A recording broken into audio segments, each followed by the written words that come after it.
Hey, everybody. Welcome back to the podcast. I'm so excited today to have author, speaker, and former governor of the state of Ohio, Governor John Kasich. Governor Kasich, thank you so much for taking the time to chat with us today. Glad to do it. Glad to do it. I have done some research on your work, and throughout your life, you've done so many things. But one of the things I like to do is look at something from a macro perspective. And I'm curious, out of all the work that you've done, how would you describe the calling that God has placed on your life? Well, you know, I think I'm a lot more aware of a calling that you know, things that I do, the way I don't know, the things I get involved with. I don't think I really was that aware of that until, about 40 years ago. And then I don't know. I just put one foot in front of the other, Tony. I don't feel like, I don't know. I don't know how to answer that question. I mean, do I think that kind of God is, like, I remember I used to be in Congress and people would say, oh, well, God put me here, and I was like, oh, really? Come on. How do you know that? Maybe you got yourself there. He probably blessed it, but, sure. I try not to figure out what he's doing, other than I know that I need to be. Look, I've been reading Isaiah lately, and I know one thing: I don't want to trifle with him. That's for sure. So I don't know. I think I'm in a position now where I can help a lot of people, like people who are disabled, people who have behavioral health problems, people who are in sorrow, people who struggle. I don't know that I'm that good at it, but I do the best I can. Not helping me much with my golf game. I can tell you that. I love it. I really enjoyed listening to you on a couple other podcasts. And one of the things that I learned is that early on in your career, you got to do some work for Ronald Reagan, and you were kind of instrumental in that part of and working in his campaign and that process. And I'm curious, what did you learn? That's funny, Tony. I've never really talked much about it. I can tell you an interesting story. I would love an interesting story. That'd be great. I graduated from college. I couldn't find a job anywhere. And I looked and I saw the State House. And I want to make a long story short. I never thought that anybody would hire me there because I didn't know anybody. But I ended up getting hired by this man, Saldy Lewis, and he brought me in to write resolutions for Aunt Gertrude, who turned 116. He hired me on a Friday. On Monday, he said, look, there's an opening in the program that puts staff with members of the legislature. Why don't you go and interview? And I did, and I got hired, and I went to work for a state senator. And he was very close to Reagan.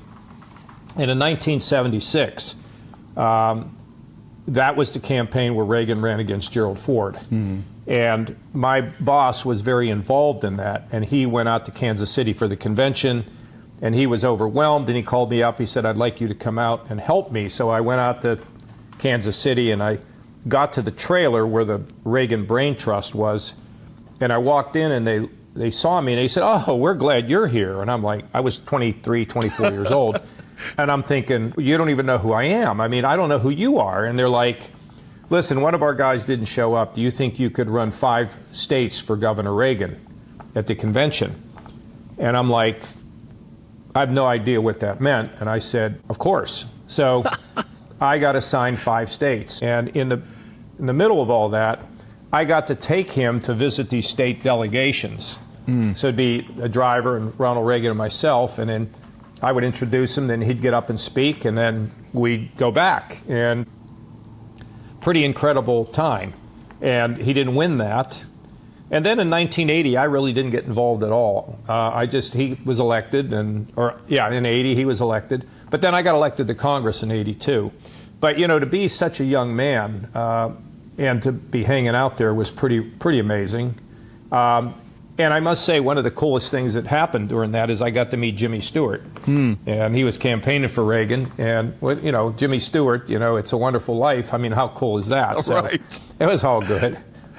So I was a Reagan guy. I was a Reagan guy from the beginning, kind of liked his sunny disposition, and I liked his optimism, and I liked his kind of basic approach to things. And then when I got to be elected to Congress, I got to work a little bit with him. It's not like I was in the Oval Office every day. That's not the case. But part of the group that tried to enact his policies. Let me ask you this.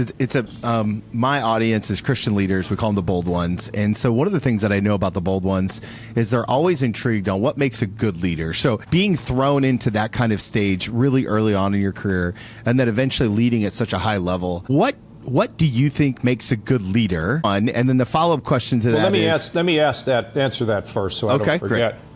Being a good leader means you're willing to walk a lonely road. It means that, you kind of figure out what you think is right, and you don't do it in a vacuum. As a wise man has many counselors, I think, is in Proverbs somewhere, and I agree with that. But once you kind of figure out what you want to do and where you are, you do it. And a lot of times you're going to be without people around you. You're going to be lonely. And but if your idea is good, positive, you'll find that over time, after you've been beaten up a while, you'll have more followers. And so I think it's being willing to walk a lonely road, and I think it's being willing to realize that life is short, and when you get up to the plate, don't bunt, swing for the fences. That's a great answer, and I love baseball, so it's a twofer. There you go. When you obviously got to lead at a really high level, how did you evaluate if you were doing a good job? Mostly people around me, or I don't know, it's sort of a sense of, I can remember when I wanted to write a budget for the United States. I first learned that in the state Senate. My whole party was trying to raise taxes, and I said I wasn't going to vote for that. And they said, well, that's irresponsible. And I said, well, I'll write my own budget. And so they were not very happy with me, but that's okay. I learned a lot. And then when I went to Washington, I offered my first budget, and I remember the vote for my plan to do the running of the country, the vote was 405 no and 30 yes. And my staff was devastated, and I felt great. I said, 34 other people want to work with us and to run the country. And then, voila, 1997, I'm the chairman that played a major role in balancing the federal budget, paying down debt, and creating economic success. So it's just stuff that kind of struck me in one way or another. I was a big military reformer, which made me unpopular in military circles, not all, but many. I was not popular necessarily within my own party, but, I had a great career. I have no regrets. So, I just kind of do, and, I get a lot of that from my mother. My mother Tony was never shy on having an opinion, going against the grain, calling things out. And, I think this whole thing, you've got leaders here who listen to you, and I just think that, like I mentioned, I'm reading Isaiah, and I'm realizing that, God's not to be trifled with. On the other hand, God is incredible in His grace and His blessings and in His direction. Just, and we all are screwed up. I'll be number one screwed up. But, I think that life is short. We want to carve a path, and we want to be really remembered for the fact that as best we could, we had character, was good intentioned, and was positive, I think. One of the things that we say around here a lot is that if you're not dedicated to your disciplines, you'll be destroyed by your distractions. And it's our disciplines that kind of keep us in the rhythm. So I'm curious, when you're leading at such a high level, and especially when you're going against the grain of what many people would call your teammates, which is something that you did throughout your career, how do you stay in alignment with where you feel like God is calling you? Well, I don't really, I'm giving you, I don't know how to answer that question, because I really don't know how to answer that question. I ran for president, and I felt that internally, that it was the thing I needed to do. Ran for governor, got elected to that. There were a lot of things I wanted to do, including making major economic gains, which we did through the creation of Jobs Ohio. People thought didn't even know what it was, and I knew I wanted to do it. I expanded Medicaid, which was really important for the poor.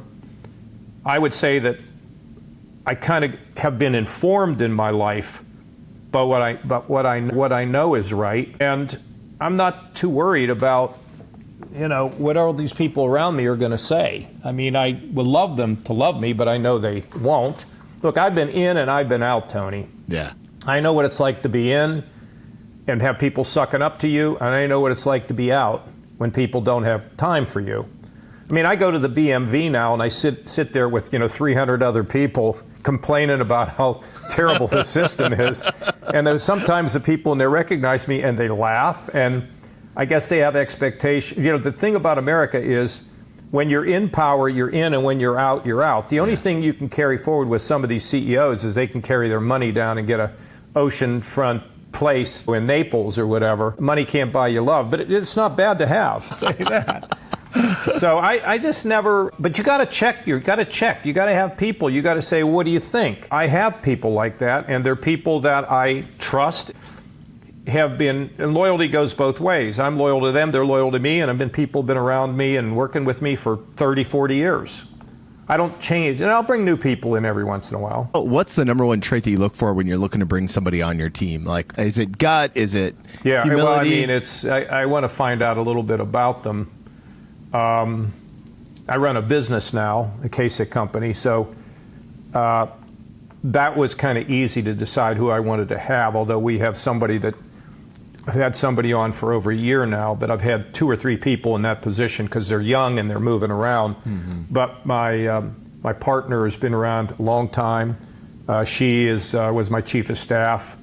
There's a young man who works with me, growing great. He's been with me a long time. I have a Bible study. So, when you do a Bible study, you want to make sure that you want to have the right people, because it's a life study, really. And it's not that big. It's 6, 7, 8 people. But I know that if every other Monday, right? You've been for over 40. Who's a disruptor? I don't mind disruption, but a disruptor, that's not going to work. Just had a dinner in D.C. with a couple theologians, and they wanted to bring somebody, and I said, not yet, maybe later. But I feel that it's a sort of a chemistry that you get, and I guess it's kind of mostly gut, and sometimes what other people think about your idea. I love to have smart people around me. The smarter they are, the better. They're smarter than I am. That's cool with me. But I also like people who have a sense of sort of that magic character issue or personality, you know what I mean? And I'm in a phase of my life now where I'm trying to make young friends too. Sure. So there's 6 of us going to see Metallica this Friday. I don't know that many people who are my age or around my age or whatever who want to go see Metallica, but I do. And I got a group of young guys that are going with me, and they're fun, and they're, and having that, when you get older, you don't want to just have friends who are old, because then all of a sudden they're dead. So it's always good to get some younger people. Like with the Bible study, Tony, I've had 2 or 3 people maybe 4 people who have died. So I've been replacing those folks. Oh, wow. Not like, okay, they're dead, right. So I need to get somebody. I've just recognized that I need to have, youth has to be a part of it. And so anyway, it's all cool. I mean, this is the weirdest, we're just kind of chatting here. This is like something we'd do if we were just sitting on the back porch. I hope this is useful to people. I don't know. I think people love it because when people begin to understand who you are, they have a better appreciation for your writing. And I do think your writing is worth really leaning in on, right? Heaven Help Us is this incredible collection of stories. And so I'm always curious, like when you sit down to write something like this isn't your first book. How do you decide, okay, I'm going to write a book on the stories of how communities can change the world? Like, okay. I mean, like, what's the kind of thought process on that? Well, the first one I did was Courage is Contagious, which was a secular book, basically, about individuals who had done remarkable things, and it's a cool book. And it's, in some places, it's an emotional book for people who read it. This book, Heaven Help Us, I had gotten involved in during COVID because I had a guy, Russell Moore, who told me that he's with Christianity Today. He was with the Southern Baptist Convention. He left. He's pretty independent, outspoken. I admire him. And he told me that pastors were having a lot of trouble trying to keep politics out of the pulpit. I don't think it belongs there. And so I decided I would get a group of theologians, people like N.T. Wright was involved. I mean, that's as big as you get. Yeah. And see if we could put together a statement. And first of all, they probably wondered, well, who is this guy to do this? And secondly, but then when we got them all together, they couldn't agree on anything. So one of my friends said, why don't you write a book? And the idea of these faith institutions, churches, synagogues, mosques, being able to be a place where people can take their ideas, their good ideas, whether it's human trafficking and what can you do about it, or whether it's the homeless, or whether it's poverty, or whether it's foster care, or autism. And I thought, okay, everybody needs a clubhouse. So you just go to your institution, you got a clubhouse, people give you some material support, and they'll also, you'll also have some friends. And so, and getting the collection of stories, could have had 1,000 of them, but, and some of them are different. Like the first one is about the shooting in Charleston, and that's about forgiveness. And everybody knows the story, but it's so poignant to me, just like the shooting in the synagogue in Pittsburgh. I wanted them in the book. That's about remembrance. The other one's about forgiveness, which are really important things in our lives, like remember things, but also forgive people. I mean, Tony, how many families do you know that they fought for a long, long time and they're estranged? It's like, what, are you kidding? I mean, forgive, forgive. That's for all of us. So, but the book's, it's really good. And I think, and what some people have said, Tony, is when you read this book, you better understand who John Kasich is. But it's not a preachy book, and it's definitely not political. I don't have any politics in the book at all. Yeah.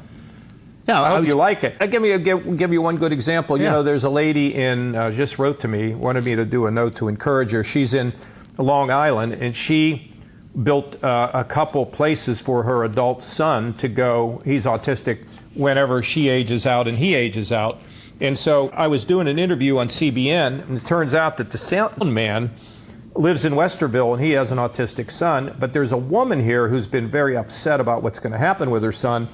And I told her, I said, there's a way for you to address that and create some group homes. And I actually, when I was in Washington, ran into George Will, who told me that his son is in a group home.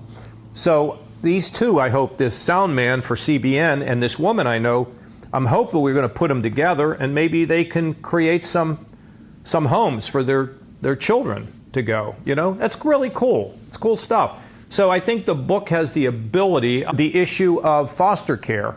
All the states are under trouble, apparently, for difficulties in foster care. So I made this guy, and I sent him down. I said, you should go to Kentucky, because I know the former governor, and now I know his son. And apparently they're starting to work together to deal with foster care, the faith community and foster care, in terms of improving the situation, making everything easier for everybody. So I think the book has the power to generate change in the country, which is what I believe in, bottom up, not top down.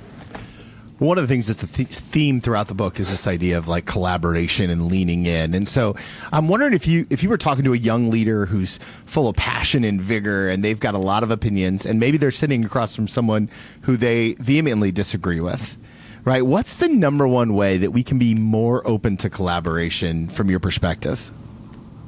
Well, work on a project with that person, Like if you and I were driving in Mount Vernon, you and I were with somebody who is a vehement atheist, right? We're just driving ourselves, and there's a person who's a vehement atheist driving behind us, and we see a car in the snowbank. And we get out, and we try to push the car, and this guy behind us gets out, and we're all pushing the car, right? And we can't get it out of the darn snowbank. Then finally we push it out, and we high-five one another. Now all of a sudden we can have a normal conversation because we've broken the ice. And by the way, even when we feel so strongly, we're not always right. So for a young person, make sure you're right and you're not just out there by yourself. And there's an element of respect involved too. When you're a young person and you show respect, it's really noticed, because we live in a society now where it's not a big, it's not a big plus. But it's be young and be full of energy and exactly the way I was, and headstrong, and I've made my mistakes, but I think I've done okay. Well, one of the things that I appreciate about you is what a clear communicator you are, and I think communication is a muscle that we all need to kind of continually work on and flex. And so, you've been writing now. You're obviously speaking all over. How do you strengthen your communication skills, and what's the writing process like for you? I'm always interested in peeling back the creative Well, process. I have a guy, Dan Paisner, who's worked on, I've done 6 books now, and he's done 4 or 5 of them. and I take an idea to him, we sit down and talk, and then he brings a tape recorder and then, he puts something down on a piece of paper, and then I get mad and say it's terrible. And then he said it just calm down, and then I tear it up, and then I write a bunch of stuff and send it to him. And it's a fun process, and he's a great guy. It sounds fun. Not a believer, but I don't know. I mean, I would like to do a sequel to this book, but I probably won't be able to unless enough of these books get sold. I don't know. I don't know how that's going to work. The last book was called It's Up to Us. Look, 4 of them have been bestsellers. This one's yet to be determined, but the last one was not. And that book was about everybody's like complaining, and I'm like, wait a minute, what are you doing? It's up to us to fix things. It's not up to the Secretary of State. The garbage man matters more to us than the Secretary of State. Mm-hmm.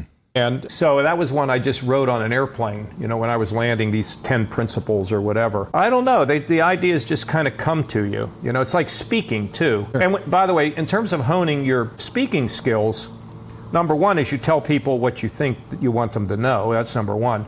But, I've gone through, been on television for 50 years. So there's a lot of stuff in that. And I had a podcast for a year. That changed me. Back on television, I would have my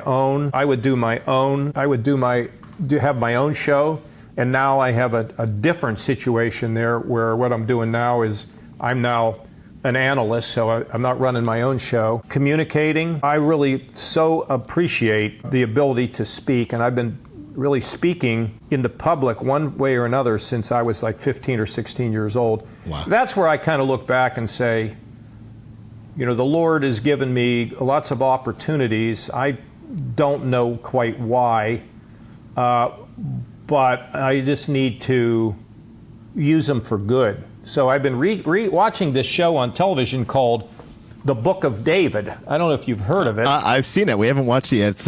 It's marked as one of our upcoming shows to watch. It's interesting because, Saul, who was... We're all just such idiots, right? All of us. I mean, so Saul thinks he's so great. And all these victories and everything he had came, not because he was a great warrior, but God blessed him. So you look at these things, and maybe it was God doing it, maybe it wasn't, I don't know, but why don't we just not blow it or get full of ourselves or whatever? So I appreciate the ability to go and speak. I've enjoyed these podcasts. I wasn't doing many podcasts before, but I'm enjoying them now. And it's a whole, it allows you to have some fun and be relaxed and all that kind of stuff. But, I think with speaking, and I know there's a lot of executives that have a challenge with that. That's one thing I always wanted to think about doing, was to be a coach, to teach people how to be better speakers. But it essentially gets down to tell people what it is that you think they need to know. And if you do that, you're an effective communicator. And have fun. If speaking gets to be like, I'm just hanging on here trying, that's no good. When you have fun, you're loose, you may tell a joke. I don't mean a prepared joke, but you make some funny comment. You warm the audience up, they like you, you like them. And what I have found when I've spoken in front of large numbers of people is just try to relax. Kind of relax. Just let it go. Be yourself. That's good. Chill out, and I've spoken to lots and lots of people. I'll tell you one interesting story. I was speaking to this, I don't know what it was called, the Jewish Coalition. It was in D.C. when I was running. And the place had at least 20,000 people there. And it was on a revolving stage. The stage revolved, and so I was with some friends of mine, members of the Jewish community. And I told him, I said, I'm taking Jesus up on stage with me. You guys are, you're wearing me out. I'll just take. So I've told people, I had a kid the other day in the gym. He's going to get his driver's test, right? He says, hey, you may know about, where this kid comes from? He goes, I think you'd know about passing the driver's test.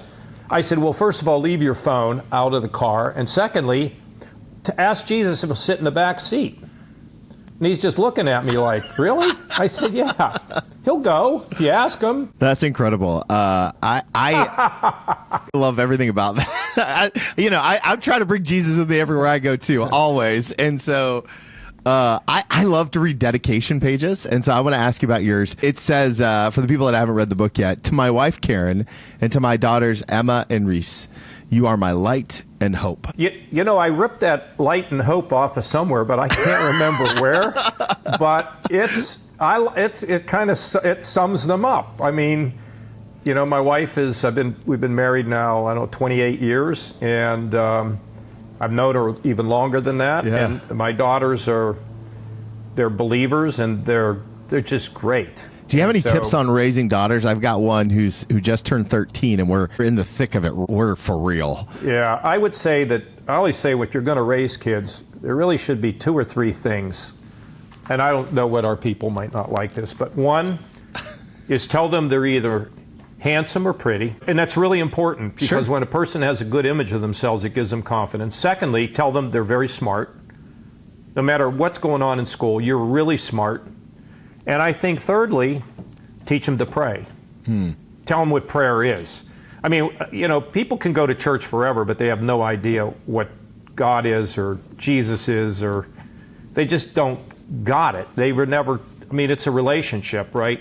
So I think I always try to tell, if I were to talk to, you know, a 6-year-old or a 7 or an 8-year-old or whatever, and I really love kids, I would say you have a friend.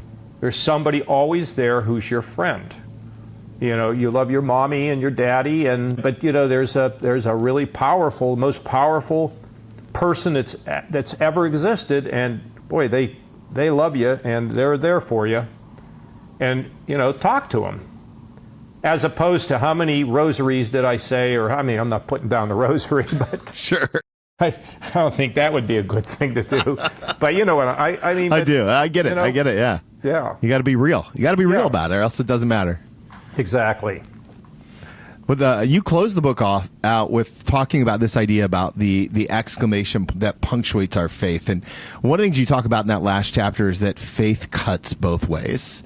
I'm wondering if you could drill down that for us. Well, I mean, first of all, I think I've kind of concluded that faith is a gift, that it's kind of given to us more than others. I don't know but it's like anything else. If you've been built with muscles, if you don't exercise the muscles, you'll lose them.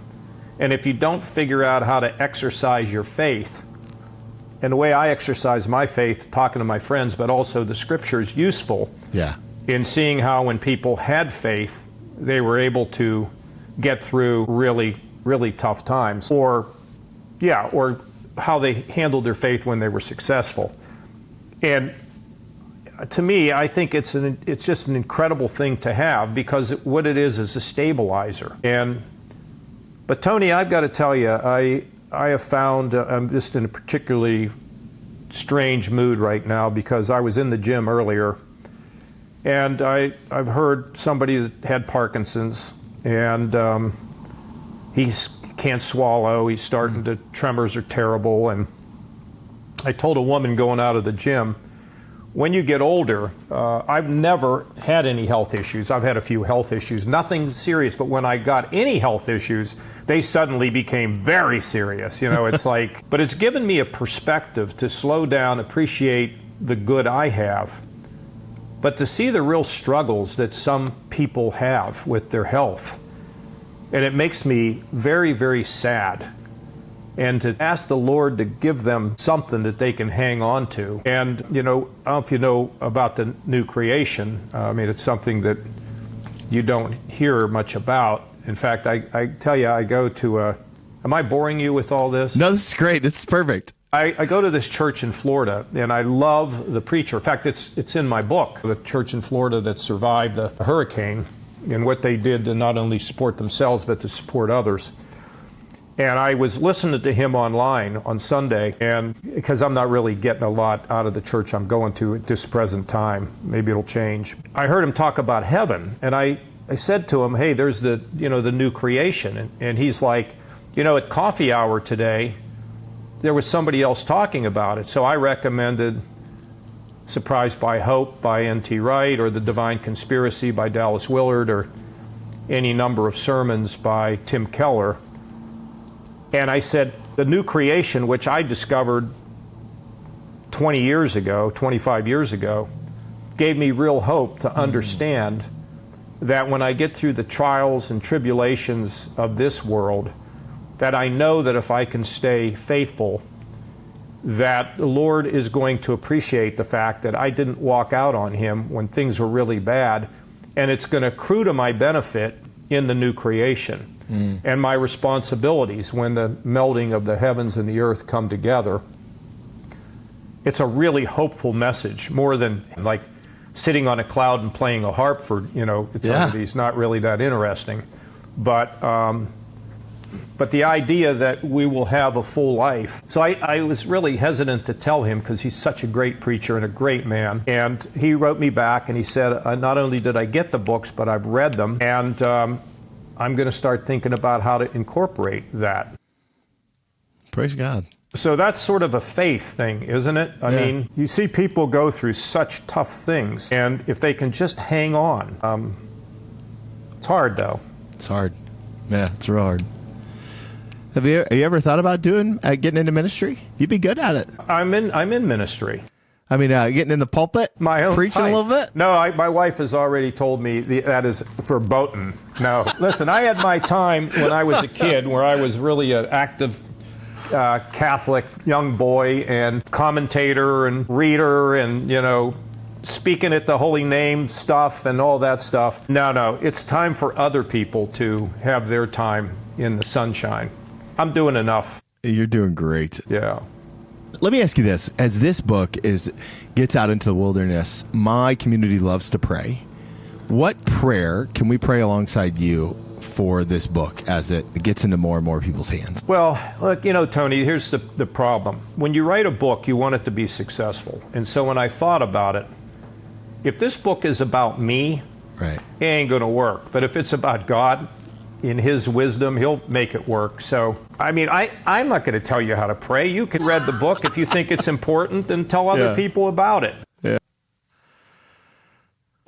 I'd like to continue to write in this genre if I can. Look, I mean, it's dollars and cents too. If enough books don't sell, are they going to give me another one? I don't know. Who knows? It's out of my hands. But I'm doing everything I can do on this, so I don't know. You figure out that prayer, okay? I think you can. You don't need me. Okay, I have one more question to ask you, but before I do, I know that the bold ones are going to want to find you all over the interwebs. Where's the best place that they can learn about your next book, which we'll just pray for right now? And then, I don't know what the next one's. Well, we can still pray for it. We don't have to know it. That's walking by faith. Why don't we just say, Tony, that let's just pray that we don't completely screw up, that we can stay connected, that we can do good. Amen. And choose to be an idiot only some of the time. That'd be a good prayer if you want to do that. I'm all for it. Where's the best place for people to follow you all over the internet? Oh, well, that's a good question. And my guy's JohnKasich.com. I'll tell you. I already have it. JRK at JohnKasich.com and JRK at JohnKasich.com. The reason you can remember that is JRK. My wife said, why did your parents leave out the E? Took me a minute, but I got there. I was like, huh?